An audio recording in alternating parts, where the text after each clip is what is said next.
अस्सलाम वालेकुम। दी बॉस के साथ मैं हूं आपकी होस्ट महानूर अली। नाज़रीन, किसी भी मुल्क की तरक्की के लिए मईशत रीढ़ की हड्डी की हैसियत रखती है और पाकिस्तान में मईशत को समझने वाले चंद लोगों में से आज एक शख्सियत हमारे साथ मौजूद हैं, जो बलूचिस्तान इकनॉमिक फोरम के प्रेसिडेंट और रीनॉन सिक्योरिटी एक्सपर्ट, मशहूर बिजनेसमैन हैं।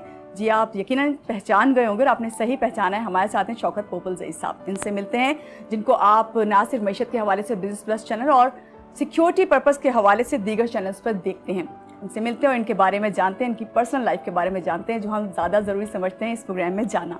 अस्सलाम वालेकुम सरदार साहब, कैसे हैं आप? बहुत बहुत शुक्रिया। आपका बहुत शुक्रिया सरदार साहब, आप मेरे साथ हैं इस वक्त ख़ासतौर से इस प्रोग्राम में, जिसमें हम कहते हैं कि दी बॉस में हम जानने की कोशिश करते हैं आपकी पर्सनल लाइफ के बारे में और आपकी फैमिली से आपके बारे में जानने की कोशिश करते हैं। तो सरदार साहब, सबसे पहले तो हमारे नाज़रीन को अपने बारे में बताइए कि शौकत पोपलजई आखिर में है क्या? बिस्मिल्लाहिर्रहमानिर्रहीम। एक तो बहैसियत मैं एक बड़ा कॉमन इंसान हूँ। आपने शुरू में वो एक्सपर्ट का भी जिक्र कर दिया। प्राइमरली मेरा ताल्लुक़ बलूचिस्तान से है। मेरा ख़ानदान जो है ओरिजिनली अफ़गानिस्तान से है। पोपलजई ट्राइब जो है, अल्हम्दुलिल्लाह हमारी ख़ानदान ने ऑलमोस्ट 600 ईयर्स अफ़गानिस्तान पे हुकूमत भी की। फिर नेचुरली माइग्रेशन उन दिनों में हुई प्री पार्टीशन, तो हमारे बुज़ुर्ग इस तरफ आ गए और मेरी पैदाइश जो है वो 1955 की है और एजुकेशन मेरी ज़्यादा अप नॉर्थ हुई कंट्री में टुवर्ड्स इस्लामाबाद। और एजुकेशन लेवल मैंने पोस्ट ग्रेजुएशन की इंटरनेशनल रिलेशंस में मेरी डिग्री है और प्लस मैंने एंटी टेररिज्म में भी डिग्री की, जो बड़ी एक आपके लिए फ्रूटफुल भी रही है देखा जाए तो इस हवाले से। अब प्रेजेंटली लेकिन जब मैंने की 84-85 में तो लोग उसका मजाक उड़ाते थे कि ये एंटी टेररिज्म एक अजीब सा को समझते थे, it's a very raw subject. लेकिन अब वो सबसे इम्पोर्टेंट सब्जेक्ट है, क्योंकि जब मेरे ख्याल से इस तरह का फेस नहीं करना पड़ता लोगों को जो आजकल प्रॉब्लम्स फेस करते हैं। जी जी बिल्कुल। और वो आपको पता है सिर्फ पाकिस्तान नहीं, पूरी दुनिया है इसकी। तो शौकत साहब, आपने क्यों की? चलें आपसे ये रीज़न पूछ लेती हूँ, जब लोग नहीं अहमियत देते तो आपने क्यों अहमियत दी? मैं एक्चुअली एजुकेशन के लिए और अपनी एडवांस ट्रेनिंग के लिए मैं अमेरिका में था जी। एक्सीडेंट तो नहीं कह सकते, बट एक हादसतन, क्योंकि मुझे पैराशूटिंग का बहुत शौक है। तो जब मैं पैराशूटिंग कर रहा था तो वहाँ पे एक अमेरिकन प्रोफेसर थे जो आते थे पैराशूटिंग के लिए, वो ख़ुद भी जंप मास्टर थे। तो उन्होंने मेरे से पूछा कि what are you doing and how much you are engaged in a week. तो मैंने उनको जब अपनी मसरूफियात बताई तो उसने कहा कि I am giving a lecture on this relevant subject and would you like to join. तो उस ज़माने में आपको पता है अमेरिका में इस लेवल के सब्जेक्ट और फिर जॉन हॉपकिंस टाइप बड़ी यूनिवर्सिटीज़ जो हैं ये बहुत एक्सपेंसिव थी, लेकिन उन्होंने मेरी फेवर की। उन्होंने फेवर क्या की, वो एक अफेक्शन क्रिएट हो गया था स्पोर्ट पार्टनरशिप में, पैराशूटिंग में। तो उन्होंने मुझे वो करवाई डिग्री और मैं उनका बहुत शुक्रगुजार हूँ। और वो उसके बाद फिर मैंने उसको अडॉप्ट नहीं किया। सही। मैंने अडॉप्ट किया 1989 के बाद, जब मैं पाकिस्तान में आया। और यहाँ पे फिर आपको पता है that was the peak time कि ज़िया-उल हक साहब का बिल्कुल एंड था या वो एंड होने वाला था। तो वो उस ज़माने में भी सिक्योरिटी इश्यूज बहुत हो गए थे। यहाँ पे kidnapping for ransom, dacoity, robbery, hostel, ये तो फिर आपने सीरियसली इसको लिया। चलें, अच्छा यहाँ तक तो सरदार साहब आपने बता दिया। अब हम इस प्रोग्राम को 4 हिस्सों में डिवाइड करते हैं और 4 हिस्सों में इस तरह के, एक तो आपका हो गया बचपन, ठीक है, फिर हम बात करेंगे जवानी पे, फिर हम बात करेंगे आपकी मैरिड लाइफ पे, और फिर स्ट्रगल और बेहतरीन कामयाब बॉस, उसके साथ साथ शफीक बाप के ऊपर बात करेंगे। तो यहाँ से स्टार्ट करते हैं। पहले बचपन अपना थोड़ा सा शेयर करें, कैसे थे बचपन में, क्या शरारती थे या बस बहुत सोबर से बच्चे साइड पे बैठे रहने वाले? मल्टीपल था, क्योंकि मैं घर में भी रहा हूँ, बोर्डिंग में भी रहा हूँ। और अल्हम्दुलिल्लाह मेरे वालिद क्योंकि ट्राइबल ख़ानदान से थे, तो हमारे घर में जो चीज़ मैंने सीखी और जो मैं आगे अभी अपने बच्चों पे डाल रहा हूँ वो डिसिप्लिन था बहुत ज़्यादा। वालिद मरहूम ने बहुत डिसिप्लिन हमें सिखाया, बड़ों की इज़्ज़त सिखाई, रिगार्ड सिखाया। इवन हमारे घर में जो गार्ड्स या जो सर्वेंट थे जी, हमने उनको भी कभी अपना काम करने वाला नहीं समझा, हमें आप कहने का ऑर्डर था फैमिली का हिस्सा उनको वैसी ही रिस्पेक्ट देना जो है वो है। तो मैं उस टाइम से जो निकला हूँ तो आज तक वो मेरी लाइफ का जो मेन एस्पेक्ट है that has been a discipline. हाँ। अच्छा, बचपन से की जब भी बात करें, हमारे नाज़रीन भी इससे एग्री करेंगे कि जब बचपन की बात करते हैं तो जहन में एक वर्ड आता है शरारत। तो सरदार साहब, कोई ऐसी शरारत जो आपको याद हो और अभी भी सोचती हूँ, दिल को बहुत अच्छा लगता हो, या दिल चाहता हो एक बार फिर से वो शरारत करने का मौका मिल जाए तो ये शरारत मैं ज़रूर करूँगा? मैंने आपको अर्ज़ किया कि मैं फ़ौज में ना होते हुए भी अल्हम्दुलिल्लाह मैंने वो तमाम चीज़ें की जो एक अच्छे प्रोफेशनल फ़ौजी को करनी चाहिए थी।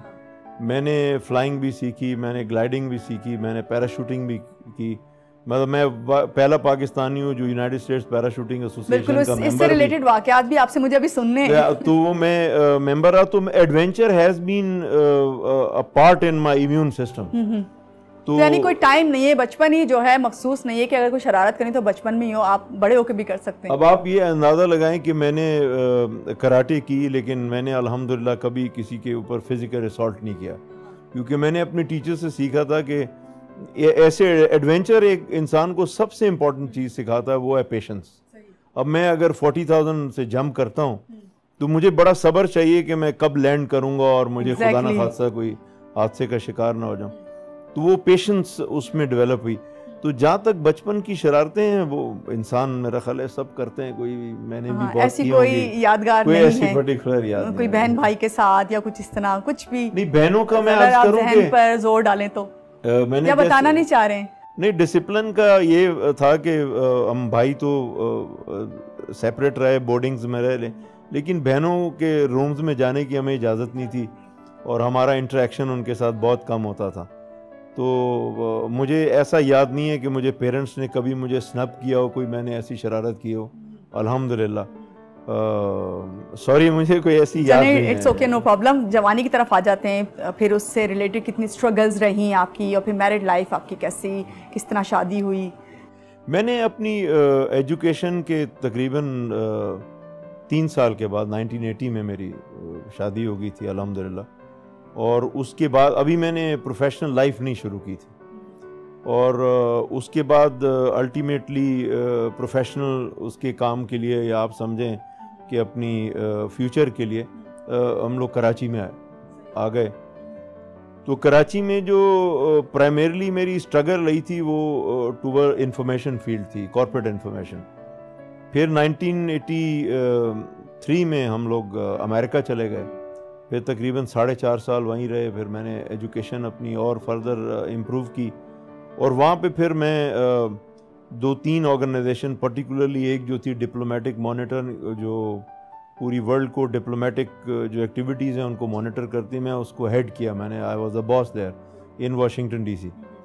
और फिर ये मुत्तफिक था मेरी वाइफ और मैं, क्योंकि ईस्टर्न कल्चर से थे, बिल्कुल, तो हमने म्यूचुअली डिसाइड किया कि हम लोग सोशली हमारे लिए वहाँ पॉसिबल नहीं था रहना।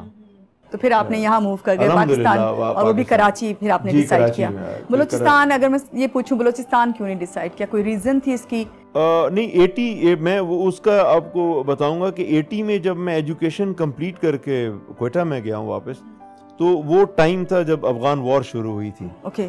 और अफगान मुहाजिरीन भी आए, हमारे ट्राइब के बहुत से लोग थे। तो मैं बहैसियत एजुकेटेड पर्सन मैंने थोड़ा सा ये फील किया कि मेरे पास 2 ऑप्शंस थी, या तो मैं वहाँ पॉलिटिक्स में इन्वॉल्व हो जाऊं, बिल्कुल, या मैं वेगाबाउंड बन जाऊं कि doing nothing, sitting, enjoying, family के पैसों पे मैं वो करूं, एंजॉय करूं।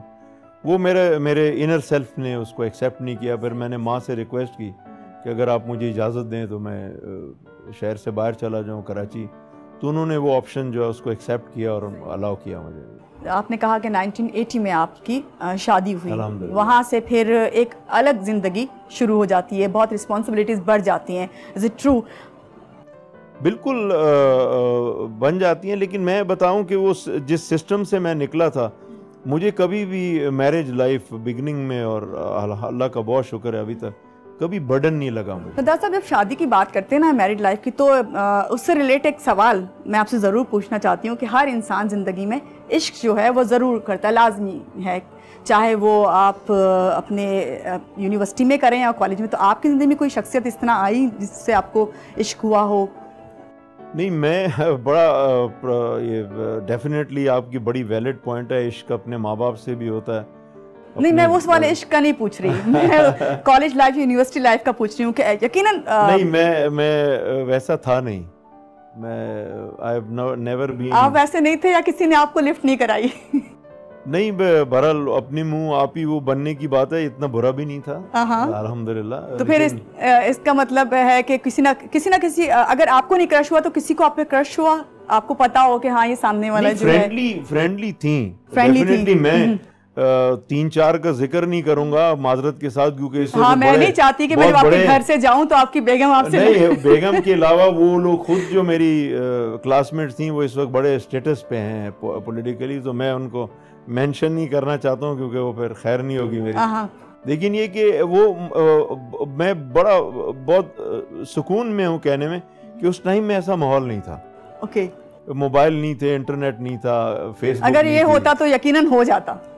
Definitely I would have been a spoiled child, but not.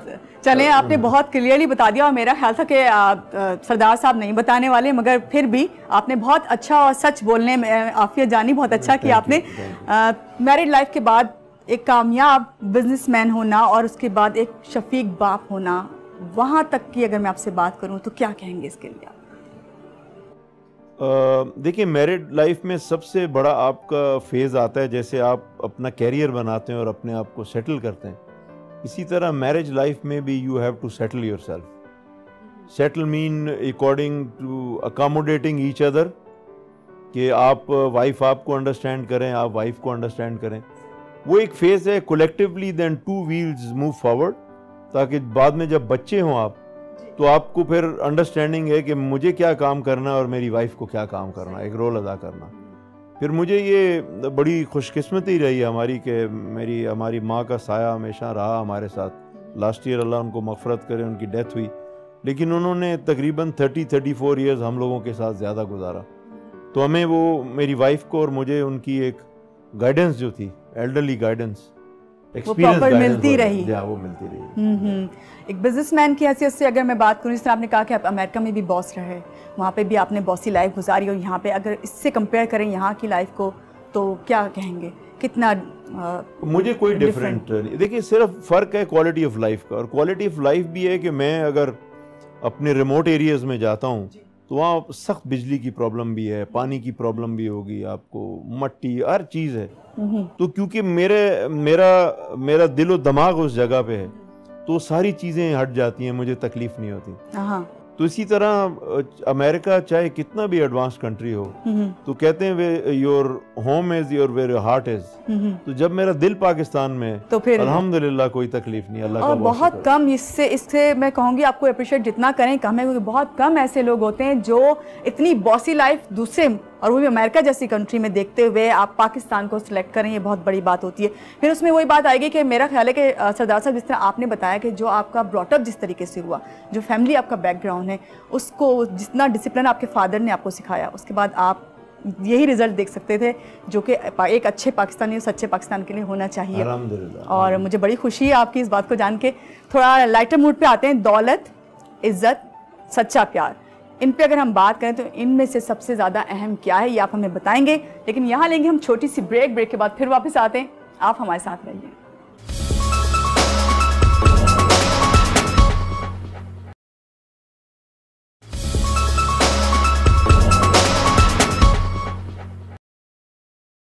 जी जनाब, वेलकम बैक। आप देख रहे हैं दी बॉस। मैं हूं आपकी होस्ट महानूर अली और मेरे साथ हैं सरदार शौकत पोपलजई साहब। उनसे हमने पूछा था ब्रेक पे जाने से पहले, दौलत, इज्जत, सच्चा प्यार, इनमें से सबसे ज्यादा अहमियत आप किसको देंगे?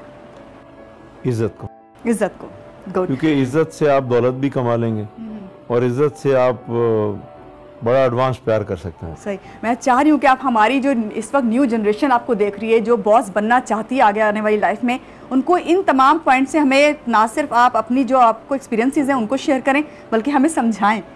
और आपने बहुत अच्छी बात की कि इन चीज़ों से हम इस तरह आगे बढ़ सकते हैं। मैं सबसे बड़ा अपना एक्सपीरियंस तो अपनी ज़ात से ये बताऊँगा कि 1992 से हम लोग ये बलूचिस्तान इकोनॉमिक फोरम बिल्कुल चला रहे हैं और 47% ऑफ पाकिस्तान को हम लोग देखते हैं। और इतनी स्ट्रगल आप जब से करें खासतौर से बलूचिस्तान के, अल्हम्दुलिल्लाह आप अमेरिका हो, चाइना हो, यूरोप हो, मिडल ईस्ट हो, कोई कॉर्नर हमने नहीं छोड़ा। सही। कॉन्फ्रेंसेस, डिप्लोमेटिक मिशंस हर किस्म के। तो सबसे बड़ा पाकिस्तान में इशू आता है कि आप कोई भी कारोबार के अलावा ऐसा एफर्ट करने के लिए आपको डबल फंडिंग की जरूरत होती है, लेकिन अल्हम्दुलिल्लाह हम कभी उससे डरे नहीं। एक मिशन था कि मिशन करना है और आप वो कर लेते थे। एक चीज जो मैं यंग जनरेशन को बताऊंगा कि आप कभी भी क्रिटिसिज्म, वो फ्रेंड्स का हो, टीचर्स का हो, सोसाइटी का हो या आपके काम का वजह, उससे कभी घबराए नहीं, क्योंकि मैं इसको बिल्कुल पक्का लेता हूं कि criticism is the best form of appreciation.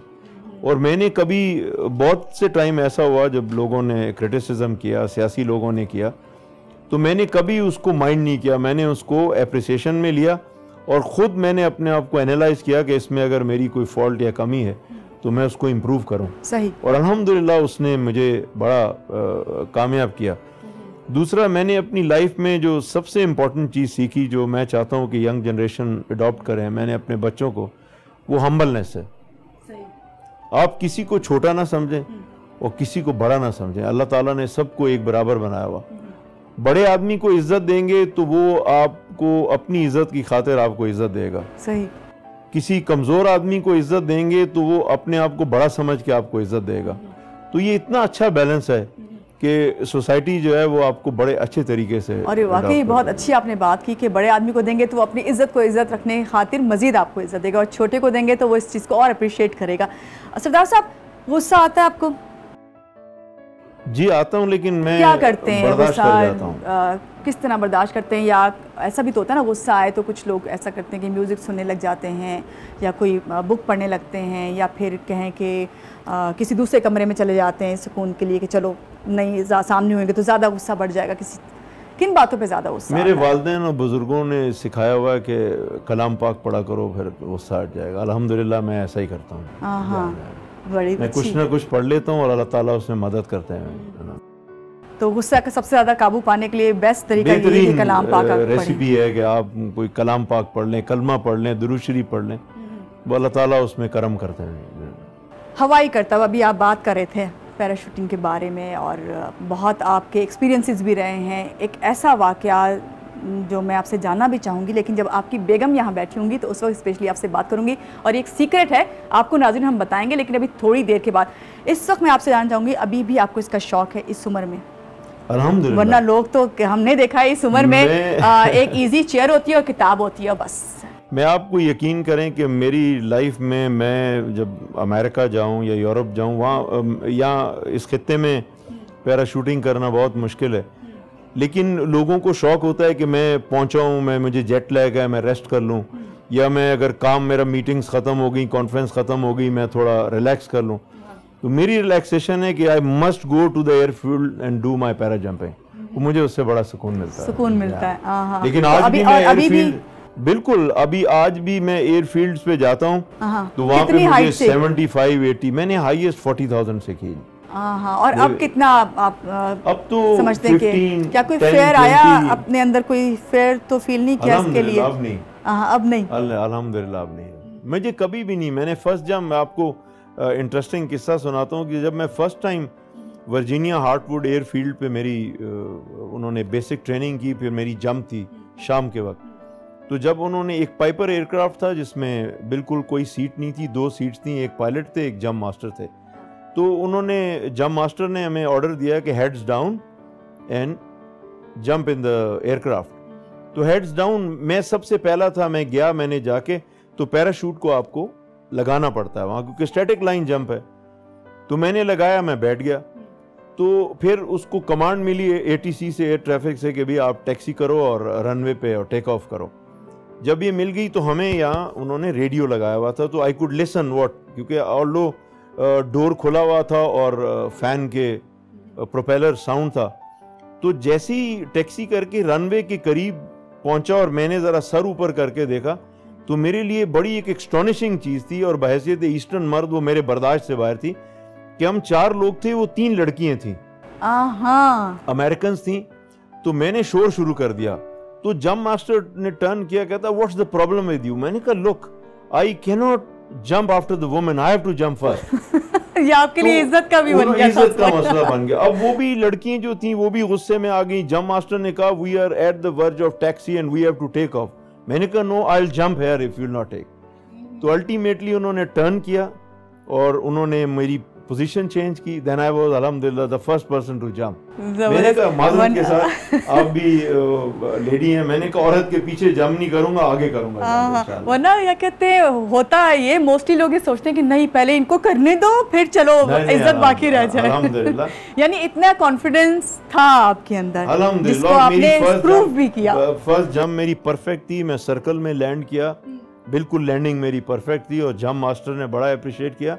फिर वो, अब मुझे नहीं मालूम कि वो कहाँ है अमेरिका में, लेकिन बाद में मैं जब भी जाता था तो कहता था I tell my daughters, I tell my wife that how you behaved and he said you are a man. Sardar Sahab, इतने मजे की आप बातें कर रहे हो, इतना अच्छा लग रहा है, इंटरेस्टिंग है, मगर कुछ ऐसे सवाल आते हैं जो मैं आपसे लास्ट में जानना चाहती हूँ, मगर मुझे लगता है कि हमारे पास टाइम इतना शॉर्ट होगा कि शायद ये सवाल मैं पूछ ही ना सकूँ आपसे, लेकिन अभी पूछ लेती हूँ कि अगर सरदार साहब आपको दोबारा जिंदगी में मौका मिले कुछ बनने का, तो आप क्या बनना चाहेंगे? मैं वही बनूंगा जो हूँ मैं।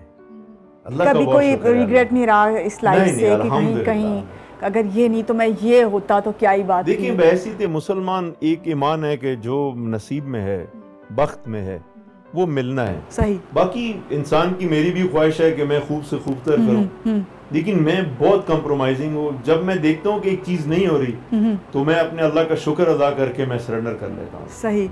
कोशिश नहीं करते कि नहीं, कोशिश करता हूँ, लेकिन कोशिश में भी मेरी कैपेसिटी होगी एज अ ह्यूमन। तो अगर मेरी कैपेसिटी से एक चीज तो अल्लाह ताला की रजा ही नहीं है, समझ जाएं इस चीज को, मैं सरेंडर कर लेता हूँ। बहुत अच्छी आपने बात की। फ्यूचर के बारे में पूछना चाहूँगी, क्या टारगेट है बच्चों के हवाले से?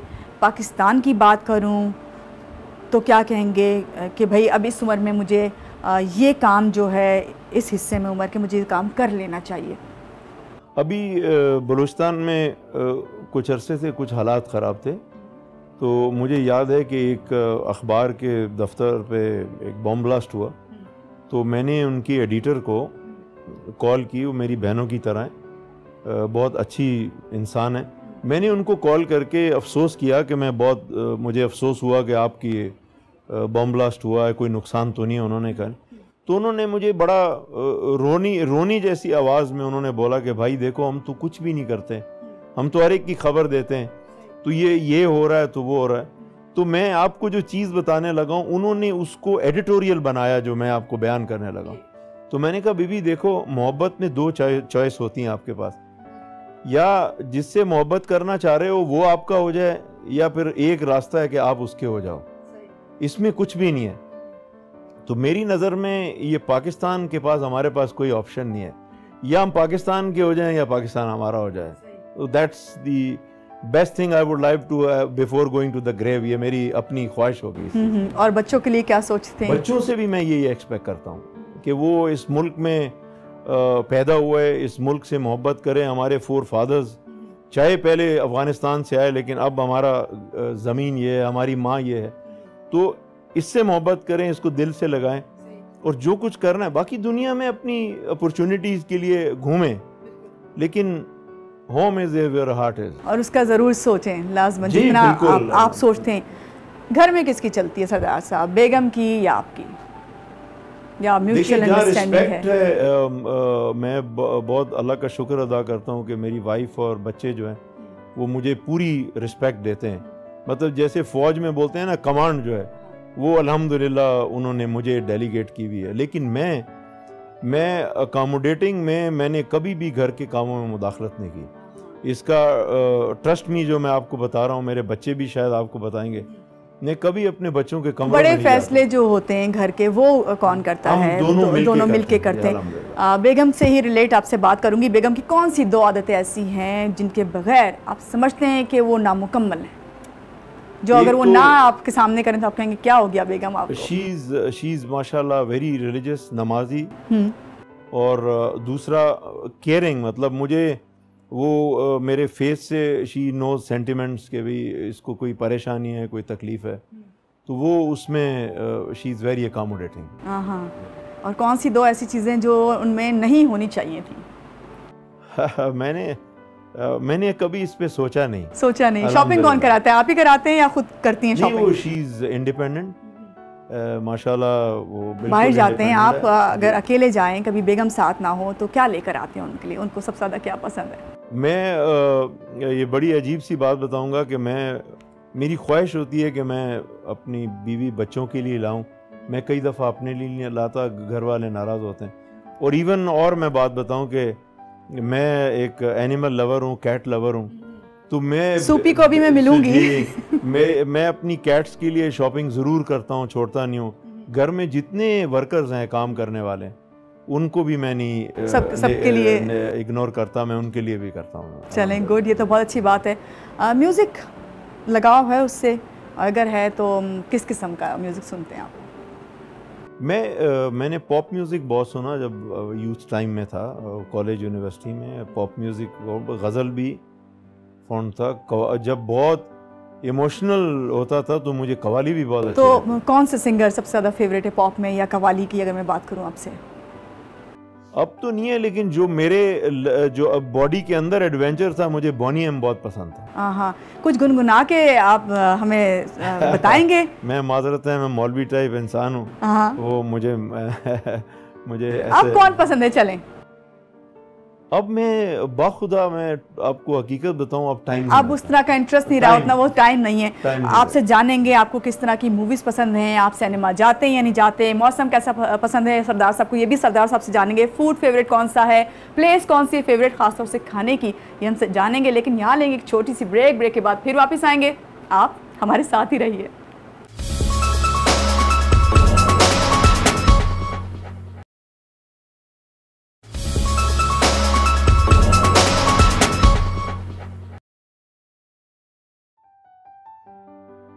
जी जनाब, ब्रेक से आ गए वापस। हमारे साथ हैं सरदार शौकत पोपलज़ई साहब, और इस वक्त आपने जिसको देखा है वो है सूपी।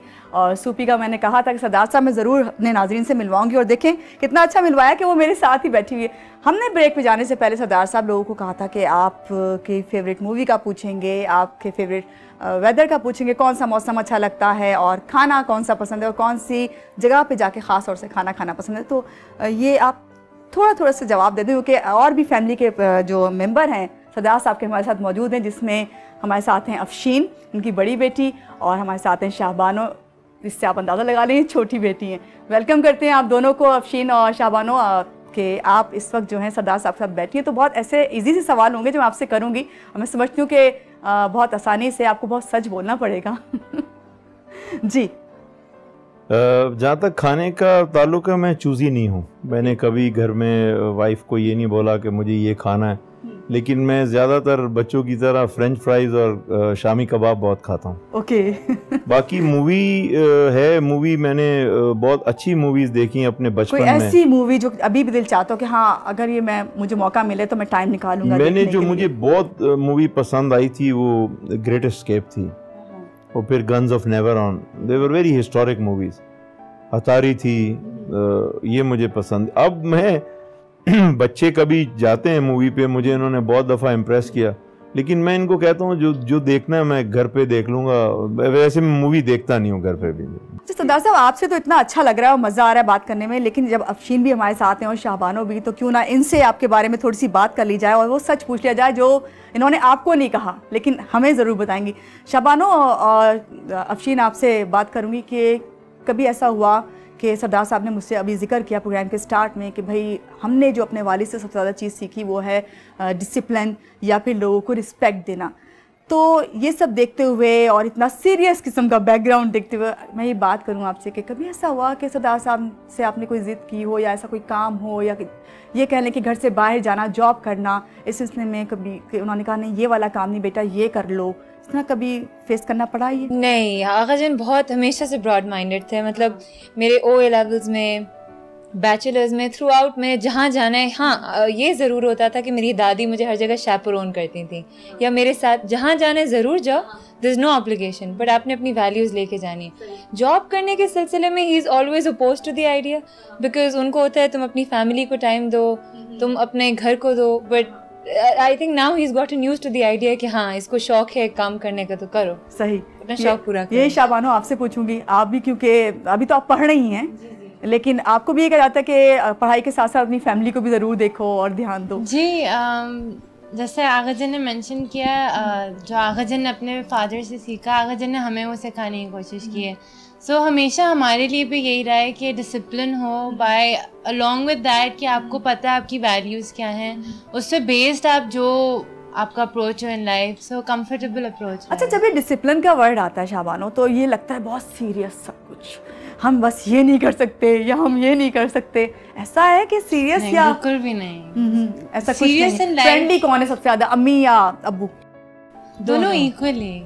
आगा जानी आप लोग कहते हैं और अम्मा कहते हैं अम्मी को। हाँ, तो कौन किससे ज्यादा आप लोग फ्रैंक होके बात कर लेते हैं? बस अगर मैं अम्मा से ही बात कर दूंगी तो हो जाएगी, आगा जानी से कहेंगे तो शायद ना हो। दोनों को आई थिंक दोनों को साथ हम एक ही टाइम पे दोनों के साथ दोनों बहुत फ्रेंडली रहे हैं एक्चुअली। इन्होंने इक्वल टाइम भी हमें दिया है, कभी ऐसा नहीं हुआ कि आप किसी एक से बात छुपा के दूसरे को बताएं। एंड ऑब्वियसली जब छोटे थे तब थोड़े से एक्स्ट्रा स्ट्रिक्ट थे कि हम बाय द टाइम बड़े हों तो इतना स्ट्रिक्टनेस नहीं था, क्योंकि वो सब चीजें आप सीख चुके थे। ऐसा ही सरदार साहब? तो फिर आप लोग को वो कंडीशंस नहीं लगानी पड़ी या कोई स्ट्रिक्टनेस नहीं दिखानी पड़ी इस बात में? अच्छा, आगा साहब की अगर आगा मैं कहने लग जाती हूँ, मैंने पता नहीं, जब भी मैं आगा सरदार साहब की फैमिली के साथ आके बैठती हूँ ना, मेरे साथ ऐसा है कि मैं भी इन्हें आगा जाने कहने लग जाती हूँ। बात करेंगे, जैसे आपने कहा कि बात जब भी करनी होती है तो दोनों से ही कर ली जाती है। कोई ऐसी ख्वाहिश, कोई ऐसी बात जो अभी कोई सीक्रेट है जो आप नहीं कह पाती हैं अभी, तो कैमरे के सामने बता दें कि आगा जानी ये काम है, ये कर दें ज़रा प्लीज। ऐसा कुछ भी नहीं है, ऐसा कुछ। और आपका भी शाबानो, कौन सी एक honestly. अच्छी आदत जो आपको पसंद है अब्बू में?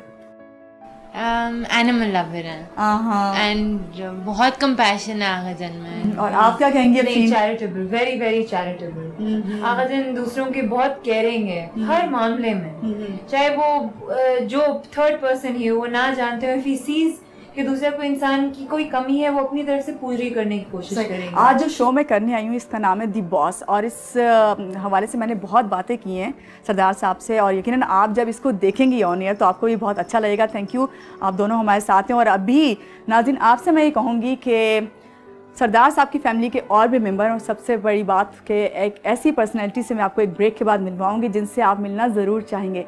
और जी हाँ, आप समझ गए होंगे, इनकी बेगम हैं रुबीना साहिबा, उनसे मिलेंगे, लेकिन एक छोटी सी ब्रेक के बाद। यहाँ हम कहेंगे अफशीन को और शाबानो को थैंक यू कि आपने हमें ज्वाइन किया, बहुत शुक्रिया जी। यहाँ लेते एक छोटी सी ब्रेक, आप हमारे साथ रहिए।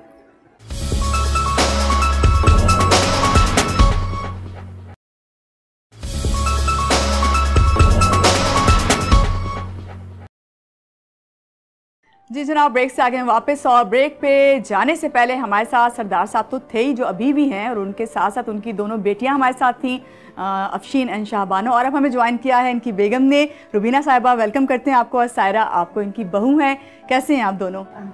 बहुत शुक्रिया कि आप इस वक्त हमारे साथ हैं। और साथ साथ सरदार साहब, अब ऐसी बात है, जब मैं जिस तरह आपकी बेटियों से मैंने की वो तो बहुत लाइटर मूड में हो गई, लेकिन यहाँ पे रुबीना साहिबा हैं, तो रुबीना साहिबा आप इनकी बेगम और सायरा आप इन दोनों की बहू, तो बीइंग सास बहू अगर मैं बात करूं, किस तरह की बाउंडिंग है आप दोनों की? कौन जवाब पहले देगा, आप या आप? पहले आप। अल्हम्दुलिल्लाह बहुत अच्छी, माशाल्लाह, बिल्कुल बेटियों की तरह। बिल्कुल बेटियों, आपको फील नहीं होता कि शाबानो और सायरा में कोई डिफरेंस है? कितना सही कह रही हैं सायरा। अल्हम्दुलिल्लाह, it is pretty much like this only. Saira किससे फैमिली में मशवरा करती हैं आप, अपनी अम्मी से या आगा जाने से? I think depending on the thing, वो जिस किस्म की बात होती है अकॉर्डिंगली अम्मी और आगा जान बोथ। जी, आगा जान के बारे में अगर मैं कुछ जानना चाहूँ आपसे, तो ऐसे दो चीज़ें जो बहुत अच्छी हैं और ऐसी चीज़ जो ये नहीं होनी चाहिए थी कि भाई आपके हस्बैंड शरियार ने कहीं वो चीज़ तो नहीं ले ली, अडॉप्ट हो जाते हैं ना, जो बाप जो बेटा बाप जैसा होता है, इस तरह।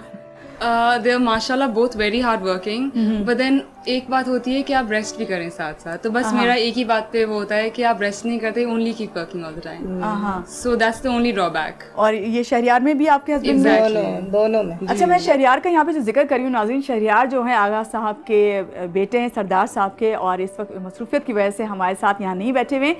लेकिन रुबीना साहिबा, एक बार फिर बेगम होने की हैसियत से लाइफ में सबसे मुश्किल जो आपके टाइम पीरियड गुजरा है, ऑलमोस्ट आपसे प्रोग्राम से पहले बात करी थी, 36 ईयर्स आपको हो गए हैं शादी को, तो कोई ऐसी चीज़ जो आपको मुश्किल लगी हो, वो टाइम पीरियड मुश्किल गुजरा हो आपका? कोई ऐसा नहीं। इतना सोचना पड़ रहा है आपको? नहीं, ऐसा कैसे हो सकता है? कभी ऐसा नहीं हुआ कि लगा हो कि नहीं ये टफ टाइम दिया हो सरदार साहब ने आपको? नहीं नहीं, इनकी तरफ से तो कभी नहीं। आपने दिया? सरदार साहब इन्होंने दिया? चलें जल्दी से बताइए। अल्हम्दुलिल्लाह, मैंने जैसे बोला, हमने बहुत बिगनिंग में, शादी के बाद ही हम लोगों ने अपना वो मैकेनिज्म ऐसा बनाया कि हम लोग एक दूसरे पे इंडिपेंडेंट रह गए। बहुत वैसे मुझे इस वक्त अजीब बात लग रही है ये कि सरदार साहब ने भी कहा कि कुछ नहीं, और इस वक्त रुबीना साहिबा भी, उनकी बेगम भी ये कह रही हैं, तो रुबीना साहिबा इसका मतलब फरिश्ता आपको तो मिल गया। अल्हम्दुलिल्लाह। लेकिन कभी मुझे ऐसा नहीं हुआ कि मुझे इनके लिए कोई बहुत ज़्यादा काम ऐसा करना पड़ा हो कि डेली रूटीन में मुझे लगे कि आज तो रूम मेस है और मुझे ठीक करना है। ये तो घर की हद तक बात है। वो वाला वाकया शेयर कर देते हैं, काफ़ी देर से मैं इस प्रोग्राम के शुरू से उसका जिक्र कर रही हूँ, वो जो आपका पैराशूटिंग का था जिसमें अंग्रेज औरत और वो कुछ था ना ऐसा, वो जरा बताएं। वो मैं पैराशूटिंग के लिए गया तो वाइफ और उन दिनों वो शायद इनके बच्चों को भी नहीं पता है। बच्चे भी थे, ये इतने बड़े नहीं थे, ज़रा छोटे थे। तो वो जब मैं जंप करने गया तो वापस आया, मेरी वाइफ ने वो इंटरेस्टिंग बात बताई कि next to her there was an old woman sitting there. मैं कहा 80 इयर्स की होंगी ऑलमोस्ट। तो वो बड़ी गुस्से में थी। तो जब थोड़ी देर के बाद उन्होंने मेरी वाइफ से बहुत गुस्से में पूछा कि भी why you have come here, तो शी थॉट कि may be I am eastern, कोई ऐसा उनको मेरी चीज़ पसंद नहीं आई तो उन्होंने पूछा। तो माय वाइफ सेड कि जी my husband is gone for jump. तो उन्होंने करके ना ऐसे कर दिया। उसके बाद फिर वो जब जंप करके आए, उनके हस्बैंड भी मेरे साथ थे, तो मैं उनको देख रहा था, ग्रे हेयर्ड और वेरी ओल्ड, मिनिमम भी if I am not wrong about 85 उनकी एज होगी। तो आए, फिर वाइफ ने मुझे बताया कि उन्होंने पूरी स्टोरी सुनाई कि इनका कोई जिस्म का हिस्सा नहीं है जो टूटा ना हो, जंप में कभी बाजू टूट गया कभी, लेकिन बिल्कुल परफेक्ट जो है वो लैंडिंग उनकी हर चीज़ है। तो वो जो मैं आपको बिगिनिंग में कर रहा हूँ कि जो मर्द है वो एडवेंचर उसको फिर और जो अभी उन्होंने बताया वो वाकया अभी जो उन्होंने करके दिखाया कि 3 खवातीन थी और एक ये थे, उन्होंने कहा नहीं खवातीन पहले नहीं, मैं पहले ही करके दिखाऊंगा। अच्छा, आपको कभी इससे इख्तिलाफ नहीं हुआ कि नहीं क्यों ये अच्छा लगता है आपको भी, इनका ये शौक है तो सही है, कंटिन्यू रखें। चलें, अच्छी बात है। बहुत सायरा, आपसे जानना चाहूँगी कि सरदार साहब और आपकी जो अम्मी हैं, अम्मा कहती हैं, आप क्या कहती हैं अपनी सास को? अम्मा कहती हैं। अम्मा दोनों एक दूसरे से मशवरा करके हर काम करते हैं, तो आपके भी इसी तरह है, आप और आपके husband? We learning from them obviously जी। और ये सबसे अच्छी क्लास यही है जिससे आप सीखें? Of course. सही। अच्छा, हमारे जो प्रोग्राम का एक मेन हिस्सा है वो है रैपिड फायर राउंड, जो मैं नहीं चाहती कि जाने से पहले मैं इनसे ना पूछूं। इस वक्त रुबीना साहिबा के साथ बैठी हैं, सायरा भी और सरदार साहब। जल्दी जल्दी हम ये बातें आपसे कर लेते हैं। और रैपिड फायर का मतलब है कि फ़ौरन से पहले एनिवर्सरी डेट 14 अगस्त। मुंह दिखाई में बेगम को क्या दिया? मैंने आई रिमेम्बर चेन थी एक, शायद चेन या लॉकेट, ऐसी कोई चीज़। सही बात। अच्छा, आपकी बेगम के हाथ का बना हुआ खाना या फिर बलूचिस्तान की सब्जी? नहीं, बेगम का खाना। गुड। आप ऐसी जगह पर हैं सरदार साहब, फंस गए हैं जहां आप अपनी ज़रूरत की सिर्फ 2 चीज़ें लेके जा सकते हैं। नंबर 1 सेलफोन, आईपैड, लैपटॉप या फिर रिस्ट वॉच। क्या 2 चीज़ें होंगी? मैं I will take wrist watch. और दूसरी चीज़? सेलफोन ऑब्वियसली आज के दौर में। सही, आज के दौर में। पाकिस्तान के मुस्तकबिल की बागदौड़ किसके हाथ में होनी चाहिए आपके ख्याल में? मैं ऑप्शन आपको दूंगी और आप बताएंगे। बिलावल, मरियम नवाज या इमरान खान? किसी के भी नहीं, एक ऑप्शन आप एक तो नाम आपको नहीं, लेना पड़ेगा। मैं फिर गलत बयान ही करूंगा मैं पर्सनैलिटी से। चले, मैं 3 नाम आपसे बोलूंगी, जो पहला लफ्ज आपके दिमाग में इन नाम के हवाले से आप कमेंट देना चाहें वो दीजिएगा। मौलाना फजलुर रहमान, मौलाना साहब रिलीजियस हैं, मैं समझता हूँ कि उनको पॉलिटिक्स में नहीं होना चाहिए। कायम अली शाह? शाह साहब साई हैं, वो पॉलिटिक्स में, अब तो उनकी उम्र ऐसी है कि वो ये प्लेड हिज इनिंग्स है। Pervez Khattak? Pervez Khattak I think he is doing politics of compulsion. Meera? मैं कमेंट नहीं करता उन पर। ओके, अच्छा फॉर एग्जांपल 4 खवातीन हैं और आपको किसी एक के साथ मजबूरन या आपका दिल चाह रहा हो उससे डिनर पे या लंच पे ले जाना पड़े, तो उनमें से वो कौन होगी? इनमें से जो मैं आपको नाम लूँगी, मीरा, वीना मलिक, शिरीन मज़ारी, अयान अली या फिर दोस्त आशिक अमान? शिरीन मज़ारी। शिरीन मज़ारी, गुड। कौन सी 3 ऐसी चीज़ें हैं सरदार साहब जिनके बगैर आप अपनी ज़िंदगी को नामुकम्मल समझते हैं? इसमें मैं ऑप्शन नहीं दूंगी, आप खुद बताएंगे। मेरी वो चीज़ में अपने आप को नामुकम्मल समझता हूँ अगर किसी को तकलीफ़ में मैं देखूँ और मैं उसके लिए असिस्ट ना करूँ। लास्ट में आपसे सिर्फ ये पूछूंगी, अगर आप पाकिस्तान के पीएम होते तो इन 3 कामों में से पहला काम सबसे पहले किसको आप वैल्यू देते? करप्शन ख़त्म करके जो करप्ट लोग हैं उनका एहतसाब करते, या फिर दूसरे मुफ्त तालीम और सेहत देते, या फिर तवानाई का बहरान जो पाकिस्तान में है इसके लिए अमली इक़दाम करते हैं? मुफ्त तालीम देते। मुफ्त तालीम देते। सरदार साहब, मैंने आपसे रैपिड फायर तो किया, बहुत अच्छा आपने किया और मैं समझती हूँ बहुत अच्छा जवाब दिया, लेकिन एक सवाल सरदार साहब से अगर मैं ना पूछूं तो मेरे ख्याल से ज़्यादती होगी। सरदार साहब ये ज़रूर बताइए क्या वजह है नवाब हों, बलोच सरदार, वो ज़रूर उनकी मूछें होती हैं और उनकी शख्सियत बारोब होती? ये मेरा ख्याल है ये कुदरत का निज़ाम है। मैं अपनी चीज़ बताऊंगा तो मैं हकीकत मैं गलत बयानी नहीं करूंगा। मैंने जो दाढ़ी मूछ रखी है कुदरत ने ऐसी बनाई। मैं अल्हम्दुलिल्लाह उम्रा पे गया था और हजूर पाक सल्लल्लाहु अलैहि वसल्लम की रोज़ा मुबारक पे मैंने अपनी दाढ़ी छोड़ी थी। सही। तो मैंने रिलीजियसली तो शायद अल्लाह ताला ने उसको समझा रिलीजियसली, तो मेरी दाढ़ी। मेरा कहने का मकसद ये, क्या इसके बगैर सरदार नवाब बलोच नहीं लगते अगर उनकी बड़ी बड़ी मूछें ना हो? देखें, अगर सोल्जर के हाथ में गन ना हो तो वो सोल्जर नहीं है, और जनरल के हाथ में शोल्डर पे स्टार ना हो और कैप ना हो तो वो जनरल नहीं है। तो सरदार की दाढ़ी नहीं है तो फिर सरदार नहीं है या नवाब नहीं है। Okay, thank you so much Sardar Sahab और मीना साहिबा, सायरा, आपने टाइम दिया। और सबसे बड़ी बात सरदार साहब, आपसे ही कहूँगी कि आपको जिस तरह मैं समझती थी, जिस तरह आप नज़र आते थे कि बहुत सख्त गिर आपकी तबीयत होगी या इस तरह, लेकिन आप बहुत पोलाइट हैं और बहुत शफ़क़त से भरे हुए हैं। और नाज़रीन, आपको यही कहूँगी कि आज के लिए इतना ही। Thanks for being with us. अल्लाह हाफ़िज़।